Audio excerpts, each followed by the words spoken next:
Hey guys, so I'm just going to show you something you can do in Serum and maybe in Vital as well to get nicer, richer harmonics in your low mid-range in your basses, right? So here's just a default Serum patch. Let me just play in some notes quickly.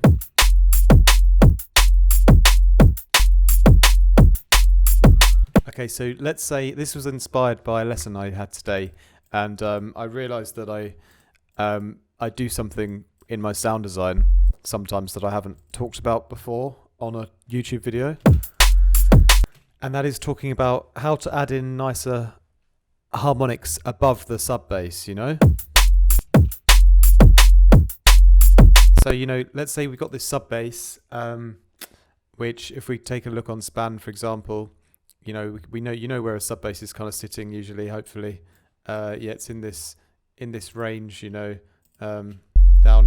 right down here, this sort of 40-50 hertz range, right? But how do we best fill out the next sort of range, so sort of from 80 hertz up to 300 or so?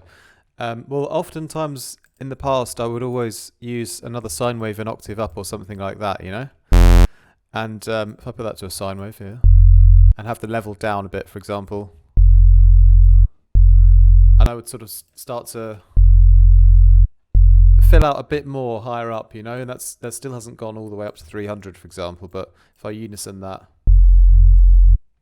give it some extra stereo movement and things like that,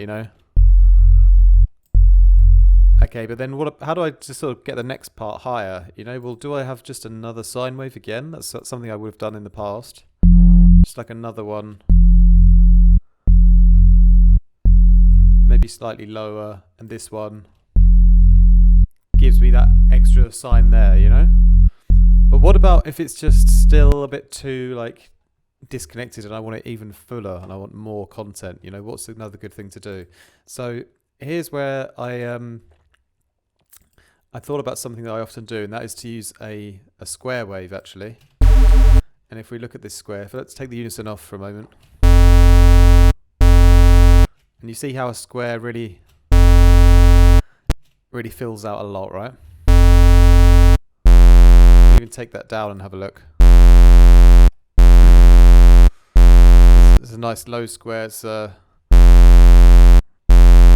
yeah, lots of harmonics in that, but it sounds horrible because of the high end, But what you can do in Serum is stick a filter directly on the oscillator here.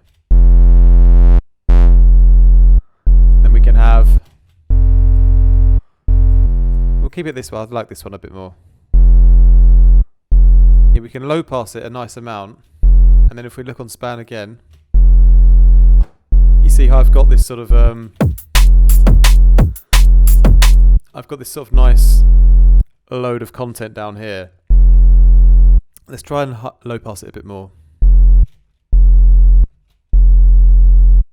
So going up to 5% or so.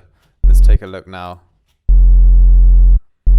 And there, I've really sort of got a nice even spread of harmonics, And it's easier to do that sometimes than it is to just add multiple sine waves, And it can sound a bit nicer and a bit thicker using a saw wave, So maybe let's even throw in another one, for example. Let's see what it does. Another octave higher, and again low past that, and maybe maybe turn this one down a bit as well.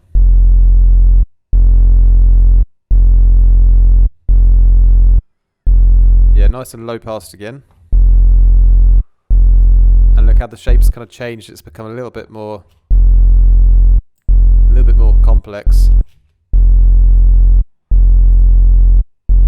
It's a nice way to really fill out that low mid range, And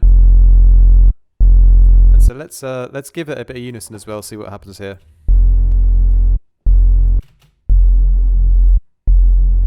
Maybe we'll just try unising one of them. Maybe just the top one.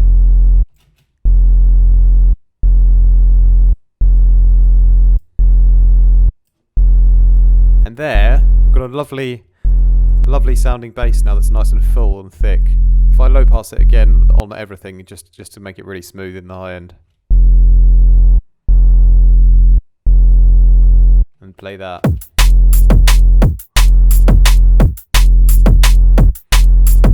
yeah, it's got really nice fullness in the low mids, you know, and you can see it as well here. Something we sort of got a bit of a nicer like more, I don't know what to say even, but just overall it's a bit nice, and yeah, a lot more full down here in these areas where it's difficult to sort of fill out sometimes just with sine waves, you know, especially even getting quite nice up to 400 and 600 on this sound as well, you know.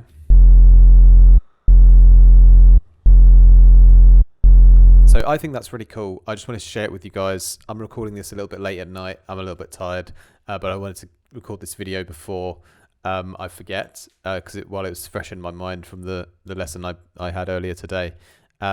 So if you're struggling a bit with filling out your low end, kind of your low mids, you wanted some extra thickness, try something like a low passed saw wave, because you get a lot of those harmonics in there, but make sure you low pass it, and then you don't have those horrible high end parts of the saw wave, you know.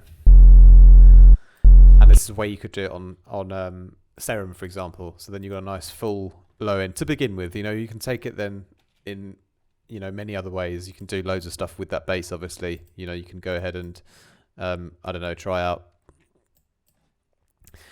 some different types of distortion and that kind of stuff, you know, all the classic tricks.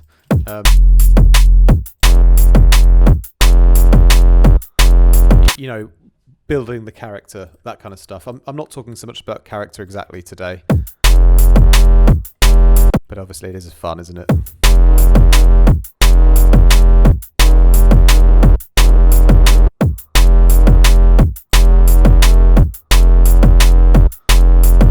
Yeah, maybe even a bit of chorus just to finish it off.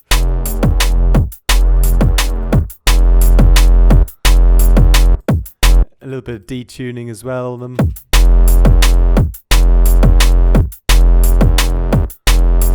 Okay, but really, I just wanted to sort of give you this concept in case you're not aware of it. Low pass square waves for the win. Really, really great technique that you can use. And yeah, finally, I'll quickly show you, if you were to do it, for example, on Vital, you could because you can't, I don't think, Vital, I think Vital does have a bit of a low pass section inside the oscillator section, actually. If I make this into a square here, so in Vital you do have a sort of a low pass setting here.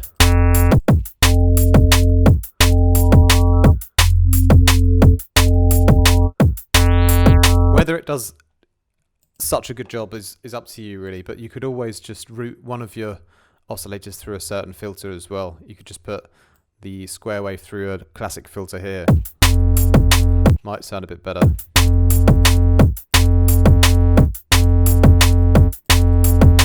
Okay, put a bit of unison on that.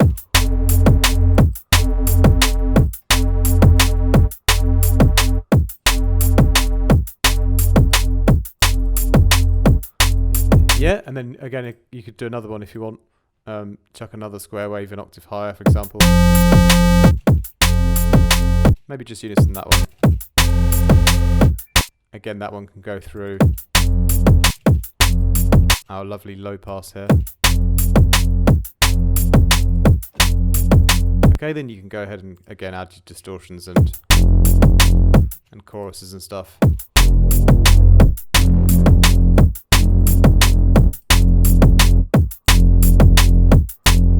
Okay, so similar thing. You can do it in any synth, really, but I just particularly like how it works in Serum, because the low pass filter, you have this already in the warp mode, you know, and it just sounds great. It sounds good like in that mode.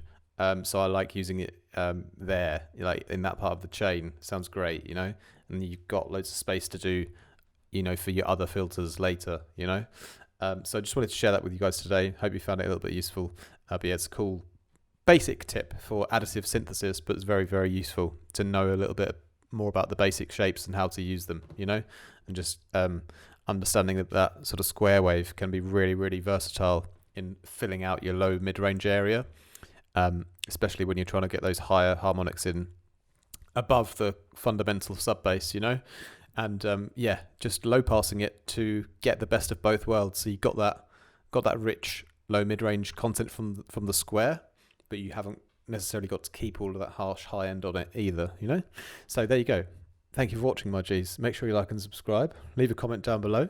Check out the links as well down below in the description for my videos. You can find preset packs for Serum, Vital, Faceplant and Current. Thank you to everyone who's grabbed some in the past as well. One-on-one lessons are available.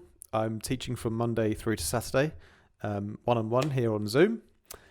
Mixing and mastering services are also available if you want me to mix and master or just master your next release. I'm happy to do that.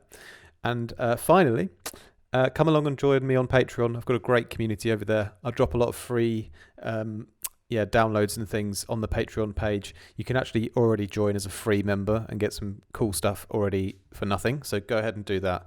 And then later, if you want to join the Discord and get involved in the group chat and join our feedback live streams and all that kind of stuff, that's always an option too. All right, thank you very much, my G's. That's it from me today. More from me soon. Much love.